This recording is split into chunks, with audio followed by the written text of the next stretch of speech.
এখন যখন বাম্বু নিজের স্বামীর অনুপস্থিতিতে তার প্রেমিককে বাড়িতে ডাকে এবং তার সঙ্গে শারীরিক সম্পর্কে জড়াতে শুরু করে, ঠিক তখনই হঠাৎ করেই তার প্রেমিকের মৃত্যু হয়ে যায়। প্রথমে বাম্বু কিছুই বুঝে উঠতে পারে না। বারবার ডাকার পরেও যখন সে নড়ে চড়ে না, তখন ভয়ে ভয়ে বাম্বু তার বুকের কাছে কান রাখে। আর তখনই সত্যিটা জানতে পেরে তার শরীর জমে যায়। তার প্রেমিক আর বেঁচে নেই। আর এই সত্যি উপলব্ধি করার পর বাম্বুর পায়ের নিচ থেকে যেন মাটি সরে যায়। কারণ তখনই সে বুঝতে পারে, ঠিক যখন সে প্রেমিকের সঙ্গে মিলনে লিপ্ত ছিল, সেই সময়ই তার মৃত্যু হয়েছে। এমন সময় বাম্বু জানালা দিয়ে দেখে তার স্বামী ফিরে এসেছে। আর এটা দেখেই সে আরো বেশি আতঙ্কে পড়ে যায়। তবুও সাহস করে সে স্বামীকে পুরো ঘটনা খুলে বলে। সত্যি শুনে স্বামী রাগে লাল হয়ে ওঠে। তবু সমাজে মান-ইজ্জত রক্ষা করার জন্য কাউকে কিছু না বলে সে লাশটাকে শহরের বাইরে নিয়ে গিয়ে গোপনে মাটি চাপা দেওয়ার সিদ্ধান্ত নেয়।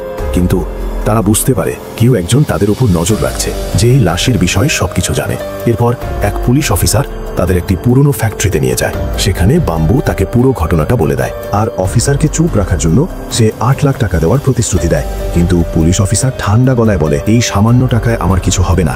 আমি চাইলে অনেক টাকা আয় করতে পারি, কিন্তু এই লাশ লুকাতে আমি তোমার সাহায্য করব।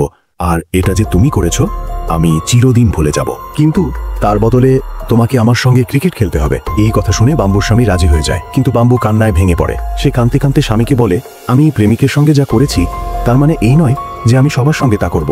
স্বামী দীর্ঘশ্বাস ফেলে বলে, এই মুহূর্তে আমাদের কাছে আর কোনো উপায় নেই। অবশেষে বাম্বু রাজি হয়ে যায়। পুলিশ অফিসার তার ফোনের ক্যামেরা অন করে ধীরে ধীরে বাম্বুর দিকে এগিয়ে আসে। কিন্তু ঠিক তখনই বিল্ডিং এর ছাদ থেকে হঠাৎ একটা টিভি পড়ে গিয়ে পুলিশ অফিসারের উপর পড়ে।